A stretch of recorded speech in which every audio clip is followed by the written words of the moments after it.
sponsored by DRN, industry-leading LPR marketing database solution. Ad waste is a choice. We're going to talk about how to cut costs and keep conversions high. I'm your host, Brian Ankney. In today's Shine Time, my guest is Noel Peña from Digital Recognition Network. Noel, welcome. Thanks for having me. Let's talk a little bit about most car washes. Everybody's just hammering that 3 to 5 mile radius. Why can hammering your 3 to 5 mile radius sometimes lead to a higher lead cost? Sure. The one thing to consider, and I know we've talked to it in the past, and I talked to a lot of car wash marketers, the frustration about ad spend, and nothing in the industry has gone down. Obviously, ad spend continues to go up, but the focus is when you're looking at that demographic, instead of just looking at it from a geography standpoint, you have to consider are those people your audience, right? Like everyone 3 to 5 miles around your car wash, no offense, is not necessarily your tribe, not necessarily your customer. It doesn't necessarily care about your business, and it comes down to matching the buyer's needs to actually connecting the dots with your business. Well, let's kind of talk about it. Let's think about a target. So we've got our car wash, we've got our 3 miles, we've got our 5 miles, we've got our 8 miles, 10 miles, 15, 20 miles. How do you identify, on this massive map, how can you identify where those profitable zones are for you? Sure. So we'll have to go to the technology we'll refer to as LPR marketing, and hopefully the audience is kind of up to speed on that. The license plate recognition cameras that are outfitted at a car wash.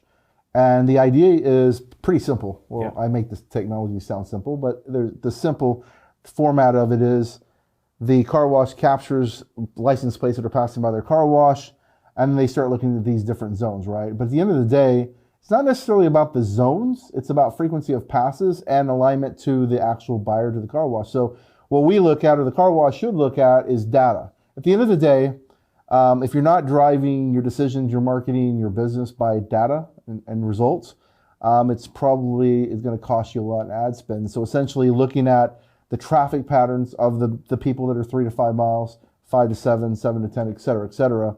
What are the differences between those traffic patterns? Why are those people coming from those distances? So pulling demographic information from the license plate scans, we can identify who those core customers are or prospects are, and then start to piece together a story of why is that person coming from 8 to 10 miles away, right? What is the story behind that? Because we can say, okay, 8 to 10 miles away, that customer or that prospect frequently passes 2 to 3 times a week. What is the purpose of their traffic, right? The meaning behind the traffic is the story. And the story is essentially it could be work related, right? So in order to reach and connect with that audience, it's going to be a very specific message, because that is a work commuter that's traveling to work, back and to from work, that's passing by your car wash. Whereas 3 to 5 mile radius could simply just be a regular commuter. Somebody's just going grocery shopping and happens to pass by your location. Once again, the relationship with that individual, that prospect, is a different relationship. So the messaging is different, the connection is different, and the marketing channel is probably different. Let's dive a little deeper into that. Sure. So what I'm envisioning is basically, again, a target. So here's my car wash. I've got these rings around my car wash, and instead of thinking about I'm going to market to this person that's 3 miles away, all the same, 5 miles away, all the same, 8 miles away, all the same. Now, instead of just seeing it as these batches, I'm seeing dots all over the map, and I know the story of those dots. Let's talk tactics. So now that I have this data, how am I going to reallocate my funds, and what tactics am I going to use to eliminate waste and essentially get a lower cost per lead and transition into more members? Yeah, so essentially what we're going to look at is kind of 2 different buckets: low intent, high intent, right? Let's just start with the high intent. The high intent audiences, probably people that engage with you in email. They probably engage with you on social media. They're followers of you. They like your pages. They're within those core 3 to 5 mile radiuses. They know you. You've done a lot of marketing. You've done a lot of ad spend for those people. With them, it's really more of a connection of the relationship, about the value of the relationship, and about extending offers that are more meaningful to that bonding or that relationship with that person. Now, the low intent market might be those distance people, right? That they may be a colder audience. They may not be a customer that necessarily knows you, hasn't engaged with you in the past, because once again, maybe they're 8, 10, 15, 20 miles out. But the goal there is to quantify the relationship and building, to send out offers that are meaningful. You're going to have to use different marketing channels to connect with those audiences. based on the marketing data that we're able to, provide. Yeah, I was thinking about it. Like, I'm just thinking about myself. Like there's a place I play pickleball, and I go there 4 times a week, and it's a distance from my house. And if you just gave me an address on a certain street, I may not correlate exactly where that was, even though I drive by that car wash, 8 times a week, Sure. to and from pickleball. But if you said, hey, we're the car wash that's right across the street from such and such shopping center, or we're the car wash right past the drawbridge, or we're the car wash right by, the highway. I mean, I imagine that maybe the messaging changes a little bit in order to kind of, oh, that's right. Or the next time I drive by, I say, oh, there's that car wash that sent me that mail or email, or put a commercial on my, on my streaming television, or whatever it might be, right? No, absolutely. I think the landmark reference is a great point. I think for people, especially to your point, right, you're frequently passing. We're all guilty of this. I remember before we started working in the car wash space a few years ago, I didn't realize I was passing 4 different car washes. And then hindsight, all of a sudden, I'm noticing these car washes that are out there. But it's the car wash's responsibility, besides putting the big flowing guys, as we've discussed before, is making some sort of connection or some reference point. To your point, it's a demographic or some sort of landmark. Say, hey, we're near this. We might be near a stadium or near a school, because we know those particular prospects are coming from a certain zone. So if there's something that's very relatable in that zone, it's clear to tie yourself into that, which is more community-based. I hadn't thought about that. Yeah, because you know everything about them. They have kids, so maybe they are going to the stadium or the school. Or that I don't have kids at home, so I'm more likely to be going somewhere else. So you can definitely tailor that message to resonate a little bit better with the desired audience. Absolutely. Interesting. Well, my initial history was in the car wash, or not the car wash, the car dealership world. Sure. And so it'd be really easy for them. You just say, look for the huge inflatable gorilla, right? Yeah. The big blue gorilla on the side of the road. Yeah, everyone's favorite marketing tool. And, they still work. But certainly this day and age with technology and digital ads and everything else that marketers have at their disposal, leveraging some of these correlations to landmarks or things that are associated to lifestyle would tie them back into this car wash. Great. Let's dive a little bit deeper. I know you said you didn't want to get too technical with LPR, but let's talk a little bit about how LPR data can identify and isolate an intent-based audience. So that you're marketing to the right people and not the guy that lives 8 miles away that works even further away. Sure. So just for every one of the audience's sake, LPR, license plate recognition marketing, is essentially taking a license plate scan from a camera that's outfitted at a car wash, usually at a monument sign, capturing the license plate, and then taking that information and tying in marketing data attributes. At the end of the day, if we don't know who the audience is, we don't know how to offer them anything. We don't know anything about them. And one of the misnomers, or one of the things that's done in marketing all the time, is these broadband efforts for the free wash or the upgrade offer, et cetera, to the generalized audience. LPR marketing allows a very quantitative analysis of saying, okay, Brian passes my car wash 3 times a week. He is this buyer profile. He makes X amount of money. He lives this distance. These are some of his demographic attributes that he ties into. And from a marketing perspective is isolating those out and then tying in whatever the distance is. Because at the end of the day, the beautiful thing that's very unique to LPR marketing is we don't have to focus on just the core people that we see right around our neighborhood. We know that there's people that are 15, 20, 25 miles away that are commuting to work, they're driving different areas that frequently pass our business. And so with the LPR marketing, we're able to say, you know what, we don't have to just fish in a small pond. We can start looking at these other areas and look at commonalities that match our buyer personas to outreach to them. Noel, I'd like to ask you about speed. Sure. In marketing, speed is very, very important. What can a car wash do to kind of be, the first one to get a shot at a new customer? Sure. With kind of going back to what we've talked about, LPR marketing, capturing the license plates at a car wash and understanding frequency of passes. A car wash could take advantage of because it's a very tangible thing, right? We're capturing license plates, but we're capturing traffic habits and traffic changes. And determining what's influencing those things is ultra important, because at the end of the day, the market's going to dictate to that car wash success or failure in their marketing. At some point, 30, 60, 90 days down the road, there's going to be an influx for some reason, right?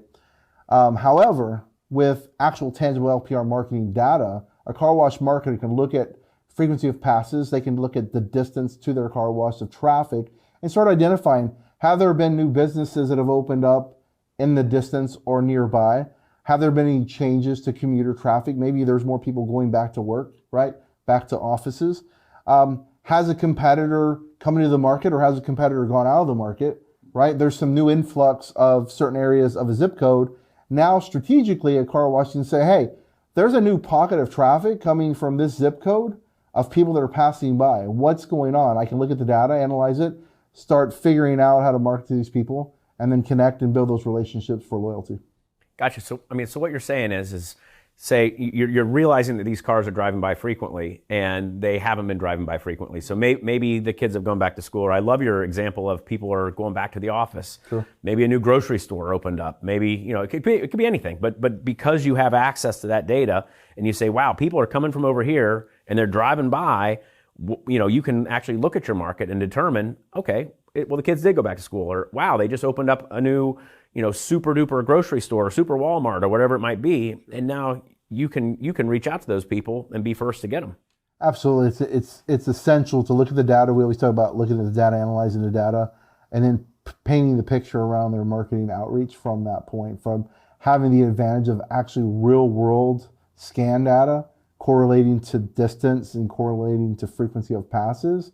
That marketer is going to be ahead of competitors, setting the market trends in the industry. So it's a leg up for sure. For sure, it's real world data that we encourage car washes to use. I wanted to ask you about how you could use some of this data to, have a more effective retargeting tactic, as opposed to kind of just guessing like a lot of businesses have in the past. But I'd like to expand that question and maybe go through several tactics. Let's start with retargeting. Like, how can we use that behavioral data to make educated, retargeting marketing versus guessing? Let's start there. Yeah, I mean, from a retargeting perspective, it's understanding where audiences connect in marketing channels, like which audiences resonate with direct mail, email, digital campaigns, etc. Like, where are those relationships built? Where are they supported? Because at the end of the day, if you're going to retarget it, you need to retarget the right channel. First, you start with the right audience, your right offer, but then you have to make sure it's one thing to know where they live. It's another thing to know everything about them demographic-wise. But the other thing is, where are these people at in an ecosystem of marketing tools? Like, how do you connect with them? And pulling back the curtains and saying, you know what, we know what that information looks like because we have current customers, we've done previous marketing, and we connected with these type of audiences. So I would look at the audience, the offer, and then the core offers that have been put out in the past and match those marketing channels. For some, it's direct mail, some email, some digital. So there's some choices there. I got you. So basically what you're saying is from your experience in marketing, you know that people that have a minivan, three car household, 4 children, make X to Y amount of dollars, and they live 5 to 8 miles away. If I send them direct mail, it's maybe it's a dud with that audience. Sure. But if I send them email and maybe I put social media ads and then maybe I put a streaming television ad to them, they respond very well. So I might market to that audience in a completely different way than I would market to another audience, over here, because that's a single person that drives a pickup truck that is passing by 10 times a week. So maybe I would give them a different offer with a different plan versus this other person who lives over here. Yeah, absolutely. Every one of those people, by looking at the demographic information, you can identify which marketing tactics or tools are most beneficial, because at the end of the day, you're spending the effort to connect with the audience. If you have some past information on that, you're more likely to connect correctly with the right audience. I know for a fact that there's certain groups that will resonate, and there's statistics on it, right? On which demographics are going to meet, meta ads or direct mail pieces, etc. But I think you hit it right on the head, as well as being omni-channel present is essential. I think a lot of marketers misunderstand the concept of marketing and saying, I'm just going to do this one thing, because every human being has diverse ways of ingesting information, right? Auditory, visual, etc. So they may see a visual direct mail piece or a visual meta ad, or they may hear a TV ad, or they may hear a radio ad, etc., whatever it is. So having multi-channel gives you another opportunity to retarget those same audiences in different formats. You know, I know I use a lot of like fishing stories, but this is a perfect one for that. You know, this time of year when we go fishing, you take 3 rods with you. You know, we go out for fluke and you got one, you're bouncing bucktails on the bottom. But if all of a sudden you see fish blowing up on top of the water and they're striped bass, you instantly switch to your pole that has soft plastics or maybe a mackerel colored SP minnow. But if you see them really coming out of the water and they're bluefish, you instantly go to the bone colored SP minnow, which is like a white one because different fish bite on different stuff. And it sounds like we're saying the same story about customers. Different customers respond to different tactics. Absolutely. It's funny that you brought that up, and your fishing sounds much more successful than mine. My wife tends to get more fish than I do, but yeah, absolutely. You have to adapt your marketing outreach and channels and communication based on their buyers, because it's going to resonate different too. Making those shifts, but really understanding and dialing in. At the end of the day, it's analyzing data. If you understand where the data is at, you understand where the conversions are at, and you understand those tactics and strategies, it's very simple to pivot, to your point, right? You know you need to make this change. You make the immediate change, and you're done. Great. Well, Noel, is there anything more you'd like to share with our audience today before we go? Yeah, we'd actually love to save your ad spend. If you'd like to learn more, book a strategy call, and we would love to connect. Great. Well, thank you for taking the time to join us for this Shine Time. I'm your host, Brian Ankney. Today our guest has been Noel Peña from Digital Recognition Network. We hope to see you again on a future episode.